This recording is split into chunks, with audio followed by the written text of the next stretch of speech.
Dans ces débats, un député a couru dans son couloir sans en sortir, mais dans le sens inverse de son groupe. Il est absolument capital pour que nous puissions poursuivre sereinement les débats, que vous précisiez, monsieur le ministre, les choses. Nous en avons besoin pour continuer à débattre sereinement. On a connu les deux gauches irréconciliables, parce qu'aujourd'hui il y a deux droites irréconciliables chez les Républicains. Ah bah j'en sais rien. On verra bien. C'est la Saint-Valentin, qu'est-ce que vous dites à Aurélien Pradié aujourd'hui? C'est tout l'intérêt de ce bureau politique, ça permet aux uns aux autres de se clarifier sur un sujet qui aurait jamais dû poser de problème. Quel jour on est? Saint-Valentin, 14 février. C'est pas la Saint-Barthélemy. Je pensais pas avoir un moment politique, je n'ai pas décidé, qui a été décidé par le président de la République, qui me permettent, sur une question comme la réforme des retraites, d'expliquer ce pourquoi je m'engageais. Je souhaite que M. Pradié puisse aller au bout de sa question. Monsieur Pradié, je suis désolée, on est passé sur des amendements différents. La question du collègue Pradié est très claire, très simple, et votre réponse est pour le moins confuse.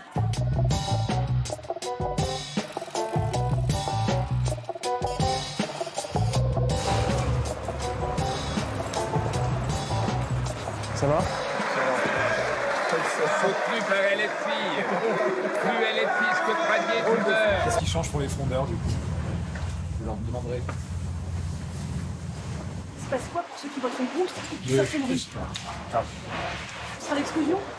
C'est chacun une responsabilité. Moi, je crois qu'on est plus fort dans l'unité et que la division, elle affaiblit. Donc, j'espère que la majorité des députés aura aussi compris ce message, quoi.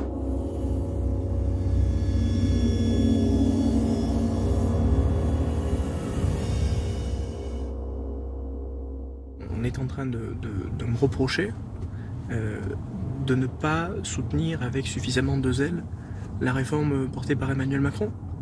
Enfin, à ce compte-là, autant que je vienne député de La République En Marche.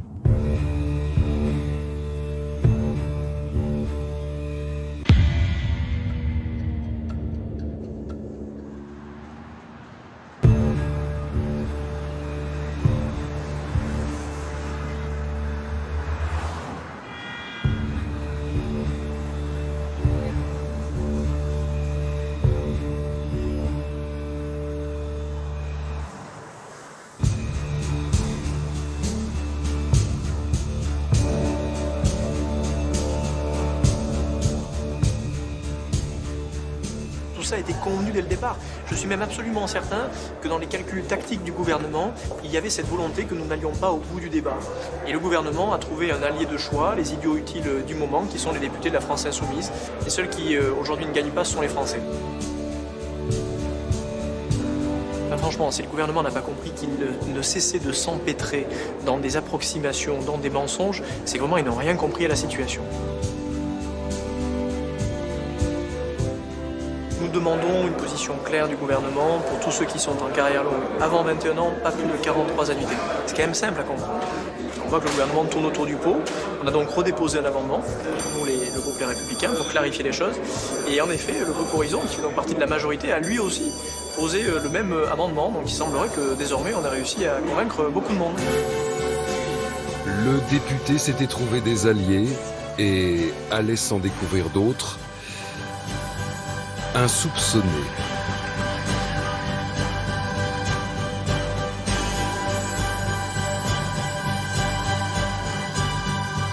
Je vous remercie. Un rappel au règlement de la part de monsieur Corbière. Et une question se pose. LR, vous l'aimez plutôt Ciotti ou plutôt Pradié? Les deux. On vous écoute depuis 2 semaines, on n'a pas compris. C'est le moment d'annoncer que vous êtes en couple.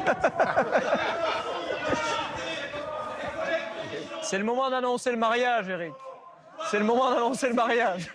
Il y a des petits, vous m'en gardez un. Non, on ne les gardera pas.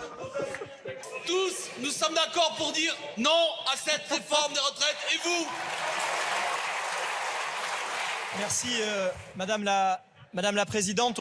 Dans 2 heures, nous aurons terminé l'ensemble de nos débats. Nous vous demandons de répondre clairement.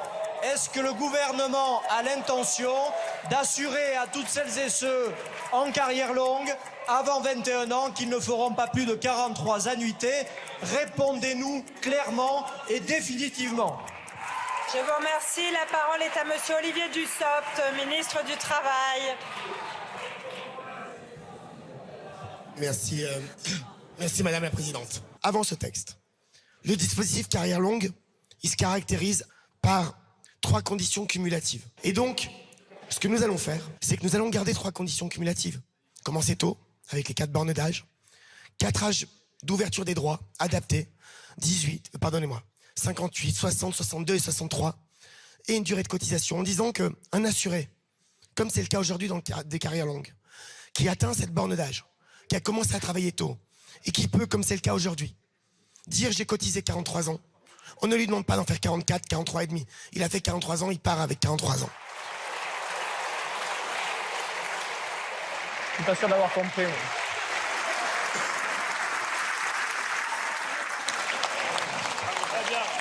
Je vous remercie, monsieur le ministre. Il est utile, monsieur le ministre, y compris dans votre intérêt et dans l'intérêt de nos débats, que nous puissions éclaircir les choses. Alors, est-ce que celui qui a commencé à travailler le jour anniversaire de ses 16 ans fera bien 43 N'était plus sur cet annuités, amendement, monsieur Pradié. Je suis désolée, on est passé sur des amendements différents. Donc, c'est essentiel, mais on essaye d'avoir un débat qui soit intelligible. Le débat doit être intelligible. Monsieur Ruffin, pour un rappel au règlement. Rappel sur quel fondement? sur la base de l'article 100 pour la bonne tenue de nos débats. Je souhaite que M. Pradié puisse aller au bout de sa question parce qu'elle intéresse les Français. Elle intéresse les Français qui sont mis à travailler longtemps. Oui. Monsieur Ruffin. Non, Madame la Présidente, tout à l'heure, vous ce avez n'est pas permis. un rappel au règlement. Ce n'est pas vous qui présidez cette séance, monsieur Ruffin. Pas encore.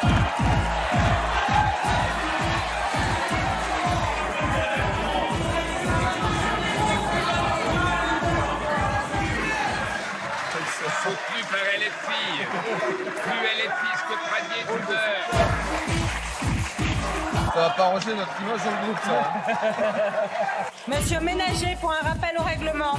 Sur l'article 100, sur la bonne tenue au débat, est-ce qu'on pourrait enfin avoir des réponses de ce gouvernement? Est-ce que, monsieur le ministre, vous pouvez répondre à monsieur Pradié? Si eux s'y mettent aussi, ça va faire beaucoup de monde. La question du collègue Pradié est très claire, très simple. Et votre réponse est pour le moins confuse. Alors, monsieur le ministre, est-ce que vous pourriez répondre à la question de notre collègue Pradié? Je sais pas ce que ça vaut en fait, du coup, d'avoir le soutien de la NUPES. Et toi, tu vas nous faire virer du groupe. Nous avons besoin d'avoir la réponse concernant la question de monsieur Pradié. Le collègue Pradié propose une autre mesure.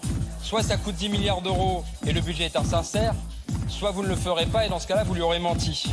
Donc j'ai 2 rappels au règlement, monsieur Pradié, monsieur Maudet. Dans quelques minutes, dans moins d'une heure, notre texte va partir au Sénat sans que la représentation nationale n'ait eu à voter. Vous espérez peut-être que ce texte-là puisse être adopté en 49.3. Mais Madame la Présidente, je le dis à la Présidente de l'Assemblée nationale que vous êtes, nous risquons un véritable sujet d'inconstitutionnalité. La sincérité de nos débats est en cause aujourd'hui. Je vous remercie, monsieur Maudet.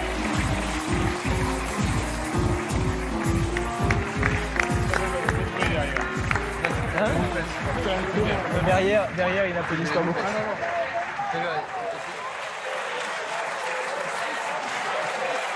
Monsieur Maudet, vous prenez la parole ou pas? Merci, Madame la Présidente. Je vais me mettre en situation difficile.